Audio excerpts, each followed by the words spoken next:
उजाले अपनी यादों के हमारे साथ रहने दो, न जाने किस गली में ज़िंदगी की शाम हो जाए।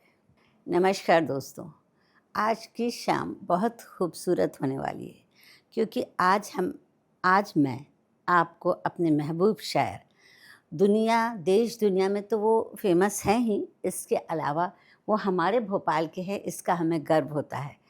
वो हैं, आप समझ ही गए होंगे, बशीर बद्र साहब। बशीर साहब का नाम जो है वो सैयद मोहम्मद बशीर है और तख़ल्लुस उनका बद्र है, तो उनके बारे में कुछ हम बातें करेंगे। आपने एमए पीएचडी किया था अलीगढ़ मुस्लिम विश्वविद्यालय से। अलीगढ़ मुस्लिम विश्वविद्यालय की मैगज़ीन में गालिब नंबर तरतीब दिवस किताब के रूप में आपने पेश किया था। पहले के सभी विषयों में आप प्रथम आए थे। सर विलियम मॉरिस छात्रवृत्ति आपको प्राप्त हुई थी। आपने एमए जो है उर्दू में प्रथम श्रेणी में प्राप्त किया था। यूनिवर्सिटी में उन्हें स्वर्ण पदक मिले थे और विभिन्न स्थानों पर जगह-जगह उन्होंने चीज़ें जो पढ़ी, उसमें सब में सर्वश्रेष्ठ रहे। आपको काफ़ी पुरस्कार मिल चुके हैं, उसमें इकाई पर उर्दू अकेडमी उत्तर प्रदेश 69, 73, 85, 86 में बिहार उर्दू अकेडमी उत्तर प्रदेश से पुरस्कृत हुए। काफ़ी सम्मान मिले, ऑल इंडिया हिंदी उर्दू साहित्य अवार्ड अकेडमी और पद्मश्री से भी आप सम्मानित हैं। मीर तकी मीर अवार्ड भी आपको मिल चुका है। आपने America, Pakistan, Qatar, Canada, Dubai, Sharjah, Abu Dhabi, Bahrain, Muscat, Doha सब जगह की यात्राएं काफ़ी की। मतलब अपनी जवानी के समय में वो जितना सारा जोश लेकर चलते थे, वो सब उनके पास था। और उर्दू अकेडमी का मैंने बता ही दिया था कि उसके सदस्य की कार्यकारिणी में आप वो सदस्य थे और साहित्य अकेडमी दिल्ली में और सब जगह पर आप अच्छे पदों पर थे। और भारत शासन दिल्ली में भी अध्यक्ष रहे थे, रिसर्च डिग्री कमेटी मेरठ विश्वविद्यालय। तो यूँ कुल मिला के बशीर बद्र जो है एक पूरा नाम बनते हैं साहित्य का। मतलब हम उर्दू साहित्य का एक बहुत बड़ा नाम उन्हें कह सकते हैं। लेकिन कुछ समय से हमारे बशीर साहब जो हैं कुछ उनकी तबीयत नासाज चल रही है, तो उस वजह से अभी वो हम आम जनता के जो हैं उसमें नहीं हैं। एक साल से तो बिल्कुल नहीं है, पर मैं आज आपको एक ऐसा नाम जो उनके करीब जाता रहा, उनकी बीमारी के कारण वो ना बोल सकते हैं, ना उठ सकते हैं, ना बैठ सकते हैं, पर उनका आना-जाना उनके साथ लगा रहा। तो ऐसे ही व्यक्ति से मैं आपकी बात कराऊँगी जो उनके हम नाम भी कहे जाते हैं। तो आइए मिलते हैं। आपको पहले भी मैं बता चुकी हूँ शायद कि बद्र उनका तख़ल्लुस था और जिनसे हम बात करने जा रहे हैं बद्र वास्ती, उनका नाम भी उनसे ही मिलता-जुलता है। कई लोग तो उन्हें उनका रिश्तेदार भी समझते हैं और बद्र का मतलब यही होता है कि 14वीं का चाँद। तो दोस्तों, मैं आपकी मुलाकात करवाऊँगी बद्र वास्ती साहब से। यूँ कि भोपाल के तो सारे लोग जो हैं बद्र वास्ती साहब को बहुत अच्छे से जानते हैं, पर मैं आपको एक जनरल इंट्रोडक्शन दे दूँ कि हमारे शहर का कोई कार्यक्रम बद्र वास्ती जी के बिना नहीं होता। बद्र वास्ती साहब क्या हैं? या यूँ कहिए बद्र वास्ती साहब क्या नहीं हैं? आपने यहाँ उर्दू कॉलेज था, वहाँ पर पहले शिक्षण का काम किया और उसके बाद आपने एमए उर्दू में, पर्शियन में किया और मास कम्युनिकेशन में डिप्लोमा किया है और तमाम किताबें लिखी हैं और उर्मिला शीरीष जी की एक पुस्तक का उर्दू अनुवाद किया है और मुंशी श्यामलाल मुंशी जी की पुस्तक का भी भोपाल नक्शे कदम रह गए, इन सब का उर्दू अनुवाद किया है, किसी का हिंदी अनुवाद किया है। 2022 में, 2023 में हबीब तनवीर साहब वाला पुरस्कार भी आपको प्राप्त हुआ है। आप एक बहुत अच्छे शायर हैं, गज़लकार हैं और शिक्षक भी हैं और इसके अलावा आप एंकरिंग बहुत अच्छी करते हैं। अपनी मखमली आवाज़ के चलते आपको एंकरिंग का बहुत काम करना पड़ता है। तो बशीर बद्र साहब के यहाँ बद्र वास्ती साहब का काफ़ी आना-जाना रहा। अभी 1 साल से जब वो बिल्कुल लाचार हो गए हैं या पहचान नहीं पाते, तब से थोड़ा-सा उनका कम हुआ है, पर वो उनको देखने जाते रहे और वो पहचान भी लेते थे और उनके बारे में उनसे ज़्यादा मुझे लगता है कोई नहीं बता सकता। तो चलिए हम बात करते हैं बद्र वास्ती साहब से। सबसे पहले तो मैं ये जानना चाहूँगी बद्र वास्ती साहब कि बशीर बद्र जी से आपकी किस तरीके से मुलाकात हुई, उनके आना जाना बढ़ा, उनसे जान पहचान हुई और उनसे किस तरह से बातचीत शुरू हुई? देखिए, एक शायर होने की हैसियत से मैं मुशायरों में जाता था। बहुत छोटा था, बचपन से मुशायरे सुनने का शौक़ था क्योंकि पुफाल में माहौर मुशायरे का रहा। जी। हमारे घर के पास सैफिया कॉलेज, हमारे घर के पास खिरनी वाला मैदान जो आज इकबाल मैदान के नाम से जाना रहता है। खिरवी वाला वो खिरनी वाला मैदान, वो खिरनी का दरख्त आज भी वहाँ लगा हुआ है ओके। पीछे। तो वो खिरनी वाला मैदान कहलाता था। वहाँ मुशायरे होते थे, वहाँ भी जाते थे कभी हमारे वालिद के साथ, कभी खुद भी, कभी दो छुप के चले जाते। खैर, तो मुशायरा तो शायरी सुनने का शौक़ और भी अच्छी लगने लगी शायरी। तो वहाँ हमको दूर से देखा कर, वो हमारे लिए एक सेलिब्रिटी थे, एक स्टार की हैसियत से हमको देखते थे। जैसे आज किसी फिल्म स्टार को कोई बच्चे का देख के दूर से खुश होते हैं या प्रेस होते हैं, या वो क्या तब की जो जज्बात थे वो सारे मेरे साथ भी इतना रहा। फिर धीरे धीरे थोड़ा जब उम्र बढ़ी, आगे हुए, कुछ लोगों से बातें हुई, तो बशीर बद्र का नाम बड़े अहमियत के साथ लोग लेते थे, कि शेर बुलाते थे वो, ये क्या बड़ा शायर बशीर बद्र आए थे, ये शेर पढ़ा था। ये वो हमारे लिए एक, आपके लिए प्राउड की बात हो गई। हाँ, कि देखो हम तो उन्हें रोज देखते हैं। हाँ, वो लार्जर देन लाइफ एक शख्सियत जो थी, वो मेरे लिए कुछ वैसे हो गए उसमें। फिर धीरे धीरे कुछ मुशायरों में और जाना हुआ, तो उनको अभी तक हम उनको दूर से ही देख रहे थे। फिर क्या हुआ कि उनका मोबाइल से रिश्ता था, मोबाइल में उनकी शादी, दूसरी शादी, पहली शादी का था। वो मेरठ में शादी हुई। अच्छा। वो और मेरठ के दंगे के बाद उनका पूरा खर्चा उजड़ा, और ये कुछ वजूहात की बिना पर या तो शायद उनकी जो पहली बीवी वाइफ थी वो रही नहीं, या उनसे अलग हो गए बच्चों से। ये कुछ लोग कहते हैं कि पहले वो कुछ समय पाकिस्तान में भी रखे। नहीं, पाकिस्तान कभी नहीं रहे, आना जाना रहता। आना चाहिए। तो जब उसके बाद फिर जब उससे अलग हो गए, तो उनका रिश्ता भोपाल से गायब हो गया। अब वो पहले तो सिर्फ मुशायरों में आते थे भोपाल, अब मुस्तकिल भोपाल आ गए वो अपनी दूसरी वाइफ के साथ। इत्तेफाक ये हुआ कि वो भी हमारे घर के करीब ही उनका घर था, ईलेट मोहल्ला जो है, वहाँ पर उनकी का मकान था और वहाँ आके रहे। तो पहली मुलाकात मेरी बशीर बद्र साहब से, अब यूँ में बहुत अच्छी तरह से वाकिफ़ हो चुका था, उनका तरह से मैं फ़ैन हो गया था। तो हमारे उस्ताद थे, मेरे उस्ताद जो मध्य प्रदेश को सीनियर शायर इशरत कादरी साहब। इशरत कादरी साहब अम्बेडकर लाइब्रेरी में लाइब्रेरियन थे, वहाँ बैठते हैं शाम को। तो मैं कभी उनके पास अपनी गज़ल, अपना कलाम लेके जाता था इस्लाह के लिए। तो जब बशीर बद्र साहब भोपाल आ गए, तो ज़ाहिर है कि वो भी बड़े शायर थे और हमारे उस्ताद भी बड़े शायर थे, तो वो उन लोगों में दोस्ती पहले से थी। अब जब वो भोपाल आ गए, तो अक्सर बशीर बद्र साहब, क्योंकि अम्बेडकर लाइब्रेरी फतेहगढ़ में है और उनका जो ससुराल था जहाँ वो आकर रहे थे, वो भी फतेहगढ़ में आकर, मतलब वॉकिंग डिस्टेंस पर। मतलब ये भोपाल नहीं। जी, भोपाल। और ये दोनों जगह मेरे घर से वॉकिंग डिस्टेंस पर थी। मैं बहुत आसानी से वहाँ शाम को जाता। तो इस तरह से मैं जब वहाँ जो उस्ताद के पास जाता था, तो बशीर बद्र साहब वहाँ बैठे मिलते थे, कभी भी बैठे, तो उनसे सलाम दुआ अलैहि। मेरे उस्ताद ने उनसे मेरा तारुफ़ कराया, भाई ये भी जो है लिखते हैं। ये भी लिखते हैं और ये बद्र वास्ती हैं। तो बशीर बद्र साहब का जो पहला जुमला था सुन के, जो उन्होंने कहा कि भाई एक बद्र तो शायर हो नहीं पाया, दूसरा बद्र शायर हो जाए तो अच्छा। ओह! ये उनका एक अंदाज़ था कि मतलब एक डाउन टू अर्थ होने का, और एक पहचान थी उनकी, इस तरह से बात करते थे उन्होंने। मैं बड़ा अगर ऐसा शायद तो एक ही हुआ है हुजूर, ऐसा मैंने कहा। तो खैर उन्होंने दो चार बातें करने के बाद फिर मुझसे कहा कि भाई आपके कुछ शेर मुझे आप कीजिए। वो फलां कंपनी की डायरी है, वो डायरी में हर कुछ शेर छापते हैं सिलेक्शन, उस डायरी के लिए बताइए मैं आपके शेर आपको मंजूर है। जिसका मेरे लिए तो खुशकिस्मती की बात है, बहुत बड़ी बात होगी अगर आप वो मेरे अशार वहाँ भेजेंगे, वो अपने छपेंगे आपके ज़रिए से। तो वहाँ से मेरी उनसे सलाम दुआ, पहचान मेरी शुरू, क्योंकि वो मुझे जानने लगे, हाँ भाई ये लड़का कुछ जो है।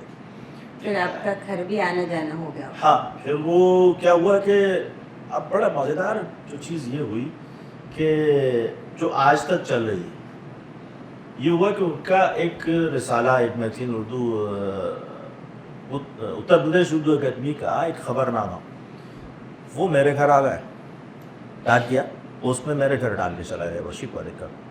वो लेके मैं उनके घर गए, उनको जाके वहाँ दे दिया। मैंने कहा साहब ये गलती से मेरे यहाँ आ गया है आपके नाम का।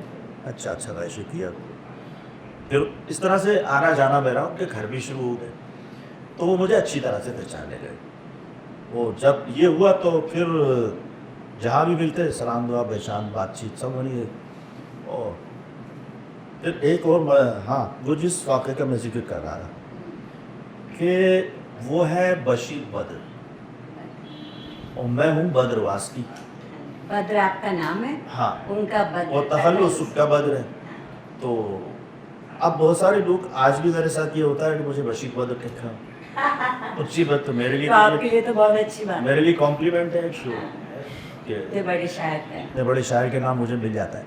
लेकिन फिर मैं कहता हूँ नहीं भाई वो तो आसमान है ना तो ज़मीन भी है। तो ये मेरे साथ हो जाता है। तो डाकिए ने तो पोस्टमैन ने पहली गलती की वो आज तक मेरे साथ चल रही है। मुझे हर जगह मिलता कर मैं उसको सही कहता हूँ कि भाई है अरे वास्तव में उसी पर मारे। तो इस तरह से चल कर फिर वो एक शादी में वो मिले अपनी वाइफ के साथ थे। तो हमारे दोस्त जो हमको आज तक शायद नहीं समझते, हमने बचपन के दोस्त हैं या किसी लायक नहीं समझते भाई। हाँ, दोस्ती में ऐसा होता है। शादी में जब वो मिले तो वो जा रहे थे अंदर, बोला देखो वो है शायद तो क्या कहा यार वो फिल्म थे जानते तो हैं। इत्तेफाक ये हुआ कि जब वो वापस हुए तो मेरा दोस्त साथ में खड़ा होकर था। तो जब वो वापस आए तो मैंने उनको सलाम करके वो मुझे हैरत से देख रहा भी जानते हैं। तो उन्होंने अपनी वाइफ से कहा कि भाई ये भी शायर है और ये मेरे पसंदीदा शायर है। आप तो बहुत लकी हैं कि आपको अपने मनपसंद शायर से मिलने का यूँ भी मौका मिला और दोस्त के सामने आपकी बात भी रह गई। फिर उसके बाद क्या हुआ कि हम लोग कुछ छोटे मोटे ऐसे प्रोग्राम कराने वाले थे, नशिस्तें मुशायरे। तो हमने प्लान किया कि साहब इस बार बशीर बद्र साहब को उस प्रोग्राम में बुलाया जाए। तो जब हम उनके घर गए तो तमाम बातों के बाद ठीक है तुम लोग कर रहे हो क्या कर रहे हो कैसे कर रहे हो कहाँ से सब इंतजाम करते हो। उन्होंने बड़ी मज़ा बात कही, बोले भाई हमारा दिल तो चाह रहा है आपको चाय पिलाने को, लेकिन हमें घर में हमारी वाइफ है नहीं अभी, वो चाय हमें बनाना आती नहीं है, वो सामान रखा है तुम जाके बना लो। तो मैंने कहा सर हमें किसी घर में आग लगाना नहीं आती। उन्होंने कहा था मुझे चूल्हा जलाना नहीं आता तो मैंने कहा मुझे आग लगाना नहीं आती इसी। तो बोले मैं तो ऐसे दोस्तों को मैं पसंद करता हूँ। मतलब काफ़ी मजाकिया किस्म के थे। उनसे बात करने में मज़ा आता है। अच्छा फिर क्या हुआ कि थोड़े दिन बाद वो मध्य प्रदेश उर्दू अकेडमी के चेयरमैन बना दिए गए। तो उस ज़माने में उर्दू अकेडमी में मैं उर्दू की क्लास लेता है, लोगों को उर्दू सिखाने का ज़िम्मा मुझे मिला हुआ था वहाँ। तो जब ये वहाँ आए तो वहाँ भी उनके साथ काफ़ी मुलाकातें रही। उन्होंने पूरा बुरा लिया, अच्छा दुब भी हो या करो सर थोड़ा सा काम मेरे ज़िम्मे है करता हूँ। तो खैर इस तरह की बातें उनसे होती रही। फिर उसके बाद ऐसा हंसी मजाक मारा थोड़ा सा उनसे वो खुल गए समय। हाँ, मुझे आपने ना अभी पहले हमारी जो चर्चा हो रही थी उसमें आपने बताया था उनकी पैदाइश के बारे में आप कुछ बताना चाहते थे, बहुत अच्छी सी बात, तो ज़रा उसके बारे में खुल के बताइए। जी वो देखिए मैं ये समझता हूँ कि जो बड़ा आदमी होता है कुदरत भी उसके साथ कुछ अनोखे और बड़े दिलचस्प मामला करती है। सही। और शुरू से उसके साथ कुछ ऐसे मामला होते हैं कि जब उसकी तारीख़ जब उसकी हिस्ट्री लिखी जाए उसके बारे में तो वो तमाम चीज़ें अपने आप एक अलग तरह की चीज़। हुआ क्या कि इनकी जो पैदाइश का मामला है वो भी बड़ा दिलचस्प है। इनकी वालदा एक ट्रेन में लखनऊ से फैज़ाबाद के लिए सफ़र कर रहे था। तो उस वक्त उनकी गोद में बच्चा है। तो एक वली एक सूफ़ी सख्त भी उस ट्रेन के टप्पे में थे। तो उन्होंने उनकी माँ से पूछा कि बेटा तेरी गोद में क्या है। तो उन्होंने कहा खुदा की अमानत देखिए। तो उन्होंने कहा कि बेटा ये बच्चा मुझे दे दे, मैं इसे बेटा बना के रख। तो उनकी माँ ने कहा कि अपनी अमानत कोई किसी को देता है? तो उन्होंने कहा कि अगर ये अमानत खुदा वापस ले ले तो। और फिर ये हुआ कि वो बच्चा रहा नहीं, खत्म हो गया। वो इनके बड़े भाई थे, इनसे बड़े थे। और तो उन्होंने कहा कि अगर खुदा ये अमानत वापस ले ले तो तुम क्या करो? तो उन्होंने कहा मैं खुदा का शुक्र अदा करूँ और नेमुल बदल यानी उसके बदले की दुआ करूँगी। फिर वो खुदा की मर्जी ये हुई, वली के मुँह से निकली हुई बात को सच हो गई और वो ये तो उनसे बड़े भाई थे, वो ख़त्म हो गया वो बच्चा। अब वो घर में गए, घर जा चुकी कुछ दिन बाद घर में।